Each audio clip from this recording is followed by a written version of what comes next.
Halo semuanya, perkenalkan nama saya Yonatan Mukti Prayoga. Dan pada kesempatan kali ini, saya akan membahas tentang suatu hal yang bernama integrasi. Nah, kalian pasti bertanya-tanya kan, kenapa sih kita harus menjaga dan mewujudkan integrasi nasional tersebut? Penasaran kan? Mari simak penjelasannya. Nah, sebelum memasuki integrasi itu sendiri, kita perlu memahami konsep dari kebinekaan terlebih dahulu. Berbicara tentang kebinekaan, mungkin kita akan terpikir tentang semboyan bangsa kita, yaitu Bhinneka Tunggal Ika, yang artinya berbeda-beda tetapi tetap satu. Jadi, dapat disimpulkan bahwa kebinekaan adalah keberagaman atau perbedaan yang ada di Indonesia. Kebinekaan di Indonesia terdiri dari suku, agama, ras, dan budaya yang menjadi satu kesatuan dan melahirkan semboyan bangsa kita, yaitu Bhinneka Tunggal Ika.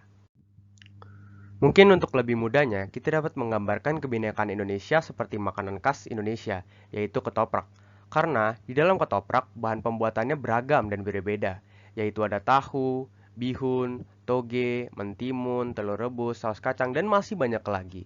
Namun perbedaan rasa inilah yang membuat ketoprak menjadi makanan yang indah dan enak serta unik.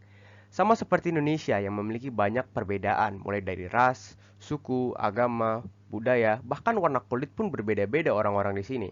Namun, aspek-aspek inilah yang membuat Indonesia menjadi negara yang unik dan indah karena adanya keberagaman tersebut. Jadi kita patut bangga sebagai masyarakat Indonesia yang memiliki negara yang unik dan beragam. Nah, sekarang saya akan masuk kepada penjelasan mengenai konsep integrasi. Integrasi itu sendiri adalah pembauran secara keseluruhan yang menjadi satu kesatuan utuh di dalam kehidupan berbangsa dan bernegara sehari-hari. Dan integrasi ini penting karena integrasi menciptakan keutuhan dan kesetaraan di dalam perbedaan, mulai dari suku, agama, ras, dan budaya. Dan jika integrasi itu tidak terjadi, maka perpecahan di antara masyarakat yang memiliki perbedaan tersebut akan terjadi, dan hal itu akan membuat negara kita menjadi pecah belah dan tidak beraturan. Maka dari itu, kita perlu untuk menjaga integrasi ini agar tetap stabil dan terjadi di negara kita. Dalam tercapainya integrasi, maka akan ada faktor pendukung atau faktor pendorong terjadinya integrasi tersebut.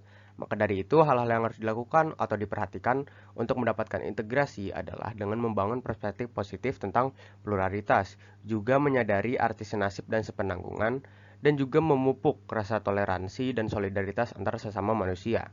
Dan setelah integrasi itu terjadi, maka kita perlu untuk menjaganya agar tetap stabil. Maka kita harus mengingat alasan awal mengapa kita memulai untuk melakukan integrasi itu sendiri. Lalu kita juga harus menjaga sikap saling membantu dan toleransi di antara orang-orang dan di dalam masyarakat.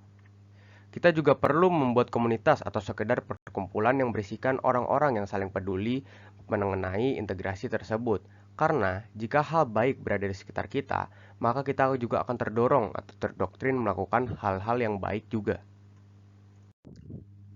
Nah, di dalam menjalankan integrasi, pasti tidak akan sepenuhnya mulus dan pasti ada aja nih cobaan yang membuat kita goyah. Pasti kalian bertanya-tanya, sebenarnya integrasi itu sulit gak sih? Nah, menurut saya tergantung orang yang mau menjalaninya seperti apa.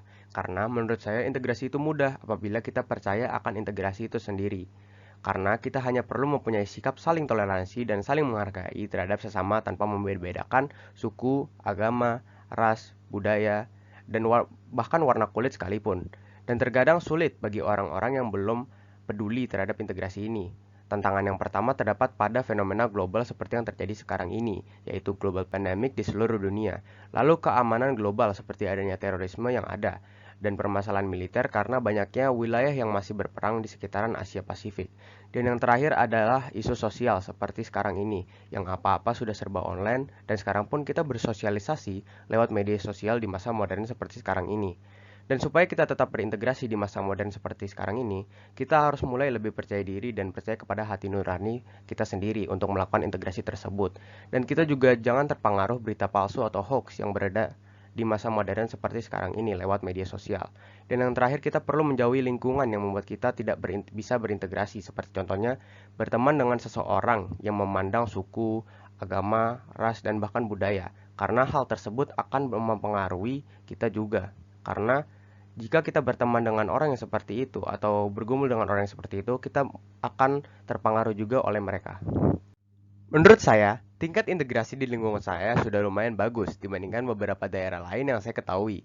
Wujud apresiasi dari kegiatan integrasi yang dilakukan di lingkungan saya adalah ketika ada kegiatan gotong royong seperti membangun ring basket atau lapangan bola Dan warga di sini mereka juga sangat toleransi menurut saya, karena biasanya ada beberapa warga yang merayakan acara, misalnya seperti Natal ataupun Idul Adha.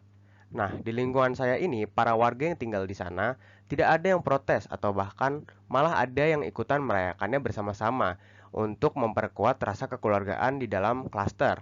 Inilah bukti bahwa integrasi nasional akan terjadi apabila kita mau menerima perbedaan tersebut. Namun, ada juga yang belum sadar akan integrasi. Contohnya, di lingkungan saya masih ada yang menolak untuk membangun sesuatu bersama-sama atau ikut serta dalam gotong royong dan kerja bakti. Namun, mereka hanya ingin menikmati hasil akhir, yaitu acaranya itu sendiri, dan tidak ingin terlibat dalam prosesnya. Hal inilah yang membuat kemunduran dapat terjadi dalam integrasi sosial. Maka daripada itu, dapat dilakukan penyelesaian masalah mengenai integrasi dalam jangka pendek, yaitu membuat akun sosial berisikan postingan-postingan seputar integrasi. Contohnya seperti manfaat integrasi, tujuan dari integrasi itu apa, lalu kenapa integrasi itu penting, dan lain-lain.